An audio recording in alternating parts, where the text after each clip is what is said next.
Hello fella, how you doing? Changed, eh? Yes, Elbows. Right, Scotty, here we are, new season's upon us, in the tent outside the Fulham training ground, the bubble. How's that been for you first and foremost, mate, just starting up with the new rules, and how the lads responded to it?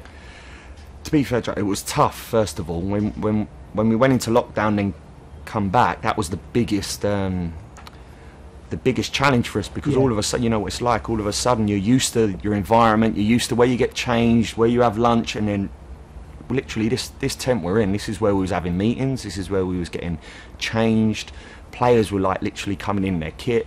So I suppose that was a big challenge for me, or certainly I found that the hardest. I think probably the players liked it a bit more. It was a little bit more, took you away from the intenseness of football and what it brings sometimes. You know what it's like as a player when you're in, and that part of the season, last 9 games, is the nitty gritty. It's when it's the back end of it. So, but for me, I struggled because I didn't feel in full control at times. I was being dictated to, and I'm sure a lot of managers would have said the same. I was being dictated to other people. You can't do this. You can't have this here. So constantly I'm thinking, I don't like this, or players are now leaving real early, they can't do gym because they shut. And trying to get that balance. And you know what, I think we did very well, and fair play to the players, to be fair, because during lockdown, when all of a sudden they're away and you're giving them information, you've got Zoom, and I'm not the best at that, but obviously my staff and being in that, I suppose it taught me different things, but the players were spot on, kept a real focus, kept a fitness about us, and knew that when we had to come back, it would be rolling again. And like I said, it was going to be the biggest 9-10 games of the season, and thankfully in the end, Joe, it worked out all right, mate. You know, we're friends, so when you stepped into the job at Fulham and you looked at where the club was, practically relegated, players wanting to move, it was such a mess. We've both been in that situation as a player, so I was looking at it from an outside thinking, oh Scotty, what a job you've got yourself in there for, mate. And obviously the inevitable happened. You know, you was in you went down to the Championship, and then you got the pressure. Talk us through that first part of your managerial career. And I think that was the toughest part. Like I said, I've been involved in, like you, I've had 2 relegations as a player, and the relegations were the same things I see in them teams, what I was involved in as a player, I quickly recognised in this team. And normally you find there's a disconnect amongst a squad of players. You often find little sections of the squad, not really a togetherness. Fans are suddenly adrift away a little bit in terms of not happy with what's happening on the field. And I quickly realised, like you said, we went from a team what lost most weeks. I think we won 6 or 7 games last time in the Premier League, to then within the space of 1 summer in a pre-season, we were expected to go and win the league by Christmas because of what we had. And my main focus was a mentality and a mindset, and trying to get people together and trying to get and the balance is tough, because I realise at the same time that I need to win games. So as much as I'm trying to create a real environment, create a culture, create a mentality about the squad, I also realise as a young manager, I've got to win matches. We had some bumps along the way last year, early on in the season. I remember Brentford away, got beat, Hull at home, beat 3-0. We had some real disappointments. Try to embrace them disappointments at them moments and try to pull things together a little bit more. And as much as there was an element last year which we worked a lot on tactics and the way we want to play a game, always in the back of my mind and always at the forefront of my mind last year, and even now, Joe, to be honest with you, was the development of a mentality, the development of a team, a cohesion. And we're going to need it even more this year. You think, you're going into a league now this season where you're playing against people of world-class ability. At times we're not going to be able to match that. It's plain and simple. You need to be realist. But what we can match, if not be better than them at, is a togetherness, and hopefully that grinds us through it a little bit. But they were the main things last year, to be honest with you. I mean, in 18 months as a manager, you've experienced relegations. You've experienced the pressure from the board, knowing that you have to go up.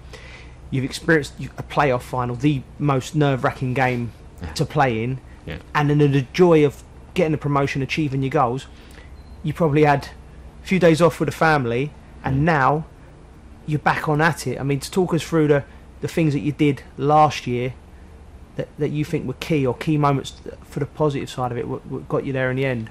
well, you know, the key thing was trying to bring the group together. That was the key thing, and during, no matter what, quickly recognising as a group of players, the expectation was huge. But along the journey last year, we was always going to have bumps, and foreseeing them bumps quite early. And ultimately, Joe, I think like anything in thingy, certainly in my position, you can bang the drum as much as you want. And last year, I was banging the drum. This year, I'm banging the drum. And at times, as players, sometimes it's, oh really, oh yeah.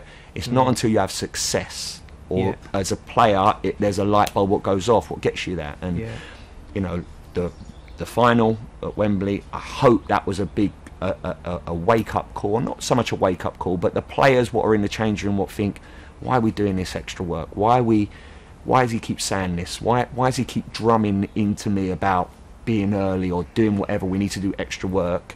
It's them moments I just hope, because that's how you get it really. And of course you can keep pushing and pushing, but like anything, you need them key moments to go for a player to sit back and go, oh, I get that now, and then of course there's another side which is a tactical side. And I suppose I started my badges a long while ago when I was at Spurs.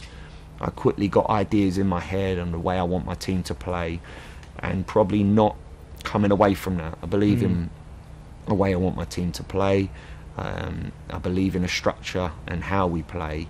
And along the way, Joe, it's easy sometimes when you're in this position, when pressure comes, and certainly it does, and that's part and parcel, that you can waver from that.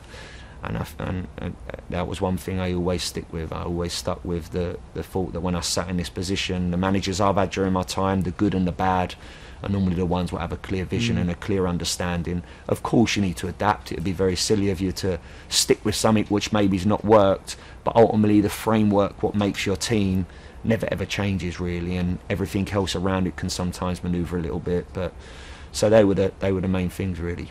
So I know you, Scotty, from back in school days, and I know how intense you are, and I know the way you played, fans will be able to see how emotional and passionate you played into it, and then that all seemed to just come out after the playoff final. And what an achievement, you've got this club, your club, back into the Premier League. I mean, how did that feel for you, mate? Yeah, it was massive really. So, and I suppose ultimately in them moments that the journey you get to at the end, that was the end of it. And the emotion what come with that was family, was my staff, was the team, and I was just very proud. I see a team and a group of men there what developed so much last year on and off the pitch, and I was just ultimately, that's what came out at the end really. I think I realised the struggles as well, and of course when you're playing and you played at the levels we've played at, that you see the people closest to you at times suffer because of what you're having to give, what you're sometimes neglecting that a little bit because of what you're trying to do and try and be successful. And it's them moments that you just hope that just repays them a little bit for their support, and hopefully they feel as much joy as what you do, and see why it might be worth it as well. So how long into your holiday with Carly and the kids before you started thinking about the Premier League?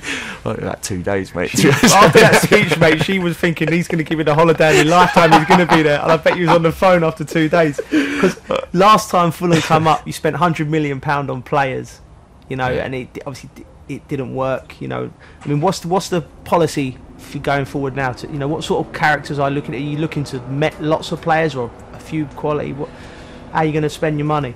The next years we're going to have some challenges, and we need, every player what steps into this environment needs to know what they're coming into and what to expect. And I think that's probably the most important things. Are we going to have to improve, and are we going to have to bring players in? Of course we are. That's the evolution of a football team, and the challenges and the competition, so everyone is always at it. The best teams what you play in are the ones where you've always got someone pushing you on you, and you need to keep going and going and going. And so certainly we'll be doing that, but I think what the most important thing is for them to understand, the players coming in, that these are the challenges we're going to face. This is what you're coming into. This is what's expected of you.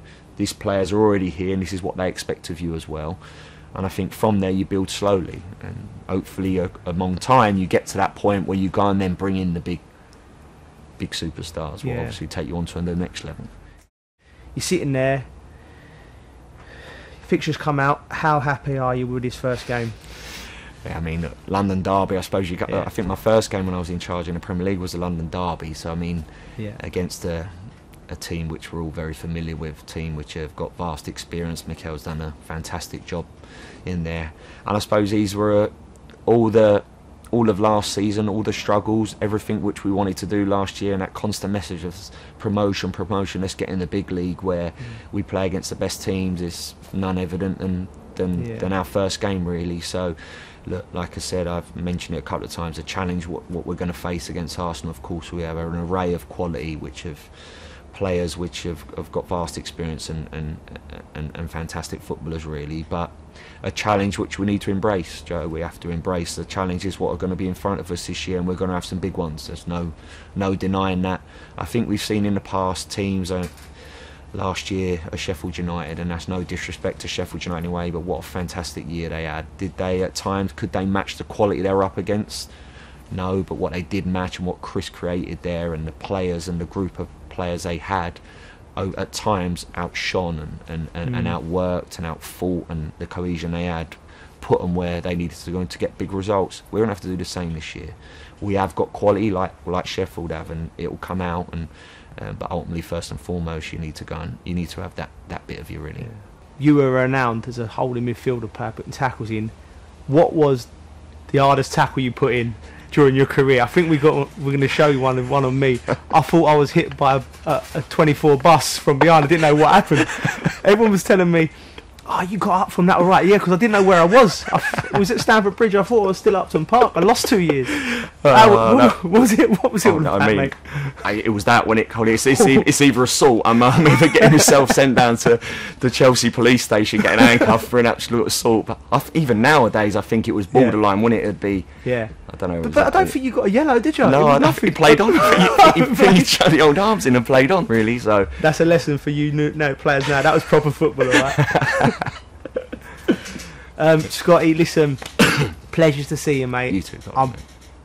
I'm so happy it's going well for you. You know, I'm looking, intent. I mean, me one day I might step into the front. What advice would you give me apart from stay on the golf course? Yeah, I was going to say, you know what, mate, embrace it. Go into it with your eyes wide open, and I'm sure you will, Coley. And like you took your playing career on from leaving home at 14 when you went to Lilleshall, and the sacrifices you had to make, like myself, and you put everything into your playing career. I mean, you need to adopt that attitude when you step into this one, because I think you do it half-heartedly. I think you probably end up failing, and yeah, I know you would if you did go into it anyway. But it's a full-time job like many out there, and you need to be committed, and you need to do everything you can. And when your time comes, mate, you'll be fine. You'll take it right in your stride. I'm happy in this chair at the moment, mate. Don't blame you.